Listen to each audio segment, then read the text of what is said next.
Nous avons rencontré différentes personnes sur les quais pour parler avec eux de précarité menstruelle, que ce soit des étudiants, des ingénieurs ou des sages-femmes. Nous leur avons tous posé ces mêmes questions.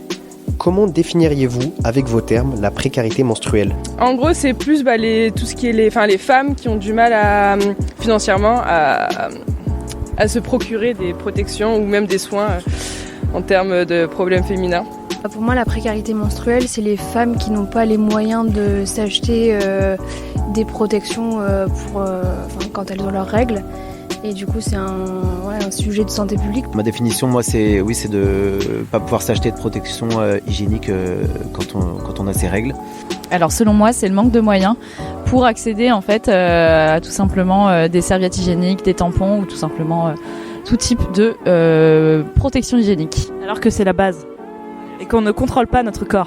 Est-ce que vous avez déjà ressenti une gêne financière liée à l'achat de protection hygiénique ? Non, pas moi, parce que j'avais des parents qui m'aidaient par rapport à ça. Après, bien sûr qu'on a toujours bien envie de mettre son argent autre part que dans des choses qui ne concernent pas, on va dire, quelque chose de naturel, quoi. Après, précarité, ça reste quand même, pour moi, personnellement, c'est comme de la nourriture, quoi. C'est comme ça vient chaque mois, on peut pas faire autrement et c'est un souci parce qu'on doit payer pour accéder à des protections. Et puis en plus, si on change pas assez régulièrement nos protections, il y a des soucis d'infection, de santé qui vont au-delà de ça. Donc c'est un vrai sujet de santé publique. Moi personnellement non, mais après c'est vrai que je suis sage-femme, donc je suis confrontée à des patientes. Bon, elles sont enceintes, donc elles ont pas.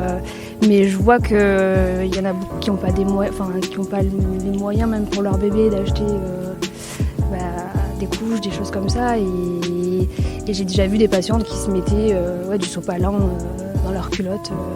Alors gêne financière, non, mais c'est vrai que par exemple quand je fais mes courses et que je dois en acheter, ça coûte vraiment très très très cher. C'est vite 7-8 euros quoi. Donc, Moi aussi, de mon côté, mes parents ont toujours bien voulu me payer des serviettes. Alors par contre, quand mon papa m'achète des tampons taille maximale parce qu'il s'est trompé et que je souffre pendant une semaine parce que j'ai très très mal, c'est très compliqué. Pensez-vous que c'est un sujet aujourd'hui suffisamment abordé ? Non, pas du tout.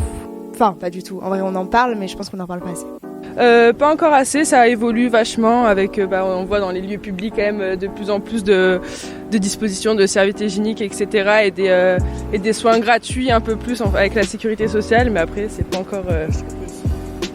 Moi personnellement je trouve que si, assez, je sais pas, mais dans tous les cas je trouve qu'on avance quand même par rapport à ça, avec les réseaux sociaux, il y a quand même beaucoup de sensibilisation sur ça, même la parole est quand même beaucoup plus libérée sur ces problématiques-là. C'est déjà un premier pas, on va dire, mais il y a des choses en tout cas à faire beaucoup mieux. Que les écoles éventuellement en distribuent, quoi. Ça se développe, on voit que dans les bars par exemple ils mettent à disposition des protections périodiques, des tampons, donc on voit que ça se développe depuis quelques années, là, 1 ou 2 ans je pense, mais c'est vrai que tout ce qui touche aux menstruations ça reste un sujet tabou. J'ai vu certaines mesures dans les écoles privées, juste à ce niveau-là. Mais finalement, après, dans la vraie vie, pas tant que ça.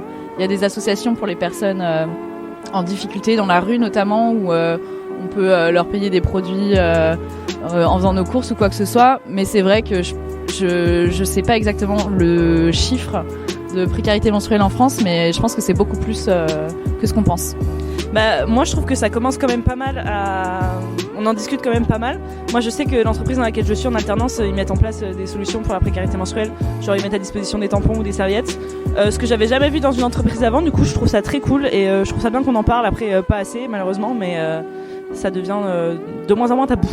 Est-ce qu'en tant qu'homme, vous êtes touché particulièrement par ce sujet ? Si, après ça me touche parce que c'est un sujet qui touche les femmes et du coup qui est inégalitaire puisque nous les hommes ça nous touche pas personnellement et je pense que c'est pas vraiment c'est pas un sujet qui est abordé vraiment dans la société ni par les pouvoirs publics parce que c'est un sujet qui est pas masculin et oui on en parle, je pense qu'on en parle un peu récemment mais bon pas tant que ça et après oui on en parle un petit peu récemment, on sent que ça bouge un peu mais je pense qu'il y a encore pas mal de chemin à faire. On a pu entendre que certaines avancées étaient faites, notamment avec des distributeurs mis en place dans certains établissements.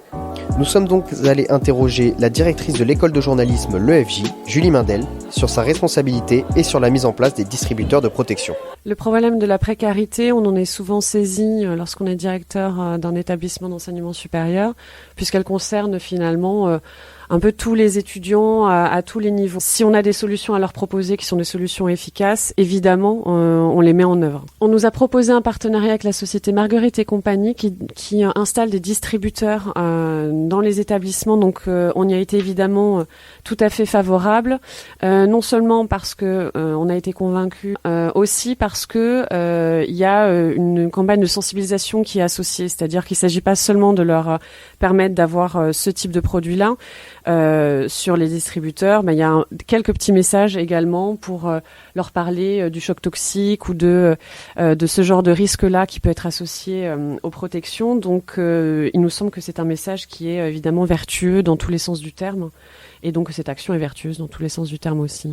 Alors, on n'a pas posé la question à nos étudiants de savoir effectivement est-ce que c'était, quelle était la quantité de produits qui étaient utilisés, surtout que c'est difficilement quantifiable parce qu'on a quand même beaucoup d'étudiants, beaucoup de passages. En revanche, je vous confirme que c'est largement utilisé puisque les stocks diminuent et nous les remplissons au fur et à mesure. Donc oui, évidemment que c'est utile. De toute façon, à partir du moment où vous avez la moitié de nos étudiants qui sont des jeunes filles qui vivent 25 heures par semaine sur notre campus, il est naturel de constater que ça leur est utile et que chacune puisse en tout cas savoir qu'il y a cette solution-là qui leur est proposée. Ça nous semble formidable, au moins pour pallier à notre modeste échelle à ce problème de la précarité.